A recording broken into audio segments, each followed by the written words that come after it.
diberikan kartu keluarga dengan NIK, KK, dan KTPL itu total semuanya kurang lebih 3.180. Ini kan ada di 6 kabupaten, jadi mutar. Jadi memang usaha kita lebih keras dibandingkan yang menetap. Nah, kita lakukan terus perekaman dengan target semua terdata di dalam kartu keluarga, sehingga program pemerintah berupa bantuan sosial, program pendidikan, program kesehatan bisa masuk sampai di sini. Lihatlah kondisi. Karena dari sudah ada KTP Pak ya. Nah, jadi kami berterima kasih dan pada bapak-bapak semuanya kami sangat berterima kasih dengan pemerintah dalam mendukung KTP kami dan kami masuk penting juga.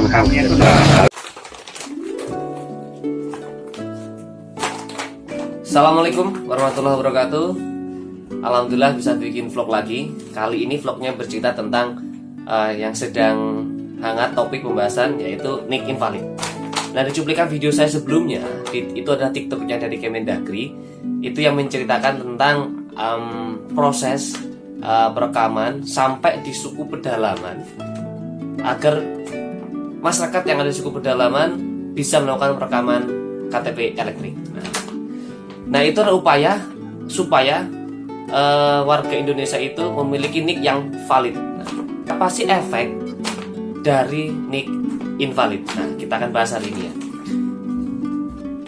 Hari ini adalah tugas saya dari Kemensos. Ada 3 hal yang harus saya lakukan. Yang pertama adalah mensosialisasikan mengenai nik valid dan nik invalid. Kalau valid itu cocok, sesuai. Kalau not invalid adalah tidak cocok, tidak sesuai. Nah, kalau yang valid itu ya sudahlah, terdata begitu. Kalau yang non invalid yaitu adalah berakibat pada penundaan proses bantuan dari Kementerian Sosial, bisa bentuk BPNT dan PKH dan lainnya. Nah, inilah yang mungkin banyak pertanyaan nanti di dampingan saya ini. Ya maklum, karena dampingan saya itu ada di daerah yang dalam komunitas. Kalau tidak kita yang memberikan informasi, takutnya nanti banyak berita-berita hoax. Kita akan sosialisasikan ini kepada KPM dan kepada pamong setempat di dusun tersebut. Nah, selanjutnya adalah tugas yang kedua, yaitu itu adalah mendampingi proses pencairan PKH tahap 2. Nah, di proses pencairan PKH tahap 2 ini mungkin akan ada suatu hal yang berbeda. Kalau biasanya itu adalah tersalurkan semuanya, nah ini nanti akan tersalurkan sebagian.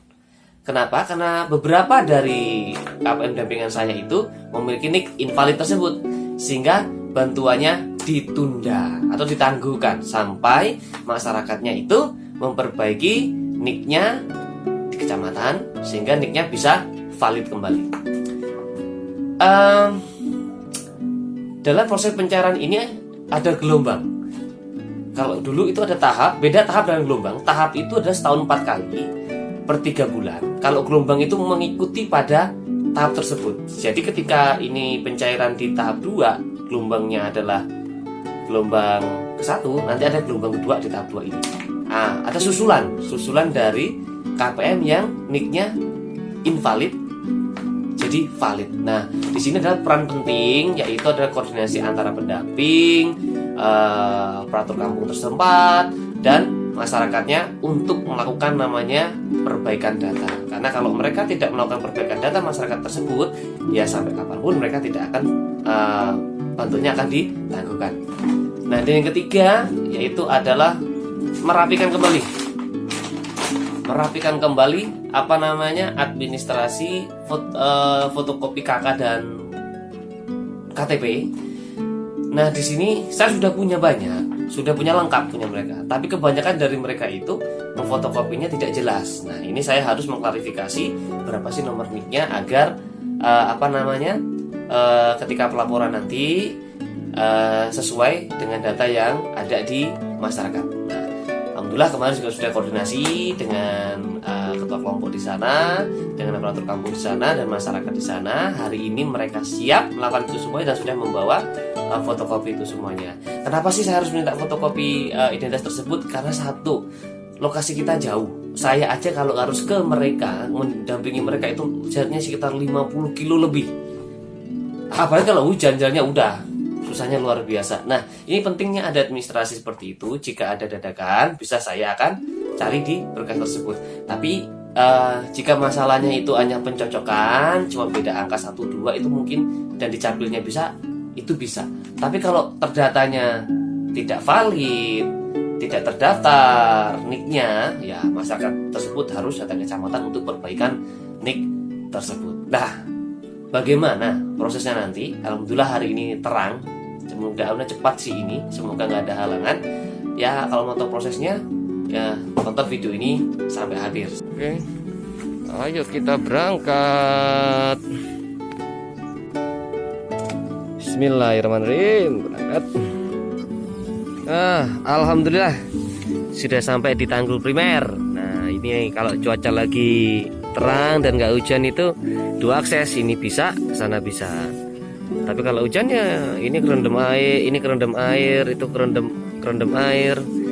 Nah kalau terang kayak gini kita bisa ngebut nih, bisa cukup waktu paling cuma 5 menit nyampe di penyeberangan. Alhamdulillah. Bu, ibu mau kemana ini bu? Umbul Tinggi ya, Ibu KPMPK Umbul Tinggi ya? Iya. Pendampingnya Pak siapa? Sunar. Pak Sunar. Ya, yaudah Bu, nanti saya kan mau ke mana? Ke Talib. Nanti kita berhenti di tempatnya siapa ya? Di Umbul Raman ya Bu? Iya. Yaudah. Nah, alhamdulillah kita udah nyampe di jalan arah ke Talib. Nah, Dusun Talib. Tadi ada cerita, ada ibu-ibu yang numpang mau ke arah Tinggi. Nah kebetulan juga ibu-ibu itu adalah KPM PKH dampingannya Pak Sunar. Nah, nanti Pak Sunar nonton video ini ya. Kebetulan juga ibu-ibu tadi itu dari Gaya Baru, dari keluarganya yang sedang ada pengajian, dan dia mau pulang ke arah Tinggi. Nah itu juga searah, tapi harus berhenti di Umbul karena saya harus belok kanan, ibu harus lurus. Jadi ya sedikit cerita, ada momen ketemu KPM-nya Pak Sunar. Nah sekarang kita langsung aja ke Talib karena ditungguin KPM di sana.